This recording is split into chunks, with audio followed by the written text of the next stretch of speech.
அரண்மனையை ஒட்டி வசித்த பிச்சைக்காரன் ஒருவன் அந்த அரண்மனை கதவில் ஒட்டப்பட்டிருந்த அறிவிப்பை கண்டான். அதில் மன்னர் விருந்தளிக்கப் போவதாகவும் அரச உடை அணிந்து வருவோர் மட்டுமே அனுமதிக்கப்படுவார் என்றும் குறிப்பிடப்பட்டிருந்தது. பிச்சைக்காரன் தான் அணிந்திருந்த கந்தல் உடைகளை ஒரு முறை ஏற இறங்க பார்த்து கொண்டான். நிச்சயமாக அரசரும் அவருடைய குடும்பத்தினரும் மட்டுமே ராஜ உடை உடுத்தியிருக்க முடியும் என எண்ணினான். திடீரென அவனுக்குள் ஓர் எண்ணம்.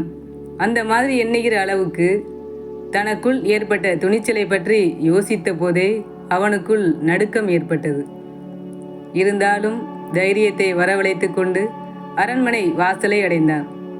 வாயிற்காவலனிடம் ராஜாவை பார்க்க வேண்டும் என்றான். அந்த காவலன் அரசரிடம் அனுமதி வாங்கி வந்தான். உள்ளே வந்த பிச்சைக்காரனிடம், என்னை பார்க்க வேண்டும் என்றாயாமே என்றார் அரசர். ஆமாம் என்றான். நீங்கள் அளிக்கும் விருந்தில் கலந்து கொள்ள எனக்கும் ஆசை. ஆனால் என்னிடம் ராஜ உடைகள் இல்லை. என்னை அரிய பிரசிங் என நினைக்காவிட்டால் உங்களது பழைய ஆடையை அளித்து உதவினால் அதனை அணிந்து கொண்டு விருந்துக்கு வருவேன் என்றான், மிகவும் பவ்யமாக. அதே நேரம் மன்னர் என்ன சொல்வாரோ என நடுங்கியபடி அவரையே பார்த்து கொண்டிருந்தான். ஆனால் மன்னர் அவனுக்கு ராஜ உடை ஒன்றை வழங்கினார். அந்த உடையை உடுத்தி கொண்டவன் கண்ணாடி முன் நின்று கவனித்தான்.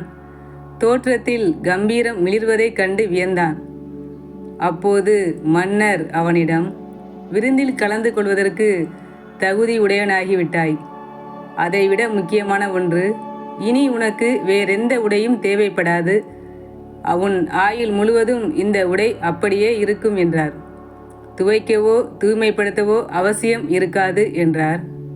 கண்ணீர் மல்க மன்னருக்கு நன்றி கூறிவிட்டு கிளம்ப தயாரானான். மூலையில் கிடந்த தனது பழைய ஆடைகளை கவனித்தான். அவனது மனம் சற்றே சலனப்பட்டது.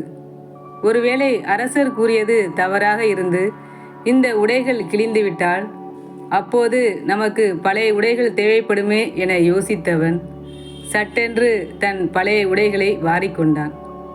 வீடு வாசல் இல்லாத அவனால் பழைய துணிகளை எங்கேயும் வைக்க முடியவில்லை. எங்கே போனாலும் பழைய ஆடைகளையும் சுமந்தே திரிந்தான். மன்னர் அளித்த விருந்தையும் அவனால் மகிழ்ச்சியாக ஏற்க முடியவில்லை. அடிக்கடி கீழே விழுந்துவிடும் பழைய துணிகளை சேகரிக்கும் மும்முரத்தில் பரிமாறப்பட்ட பதார்த்தங்களை சரிவர ருசி பார்க்க முடியவில்லை. எங்கே போனாலும் பழைய ஆடைகளையும் சுமந்தே திரிந்தான். மன்னர் அளித்த இரவு விருந்தையும் அவனால் மகிழ்ச்சியாக ஏற்க முடியவில்லை. அடிக்கடி கீழே விழுந்துவிடும் பழைய துணிகளை சேகரிக்கும் மும்முரத்தில் பரிமாறப்பட்ட பதார்த்தங்களை சரிவர ருசிக்க முடியவில்லை. அரசர் சொன்னது உண்மை என்பது நாளடைவில் அவனுக்கு புரிந்தது. அவர் கொடுத்த ஆடை அழுக்காகவோ கிளியவோ இல்லை. ஆனாலும் அந்த யாசகனுக்கு பழைய உடைகள் மீது நாளுக்கு நாள் பிடிப்பு அதிகமானது.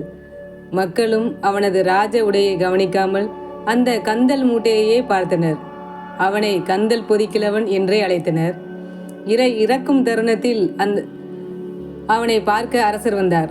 அவனது தலைமாட்டில் இருந்த கந்தல் மூட்டையை பார்த்து அரசரின் முகம் சோகமடைவதை கண்டான் அந்த பிச்சைக்காரன்.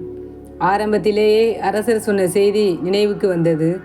பழைய துணி மூட்டை அவனது வாழ்நாளில் மொத்த மகிழ்ச்சியுமே பறித்துவிட்டது. அந்த யாசகனிடம் மட்டுமல்ல, நம் எல்லோரிடமும் அப்படி ஒரு மூட்டை இருக்கிறது.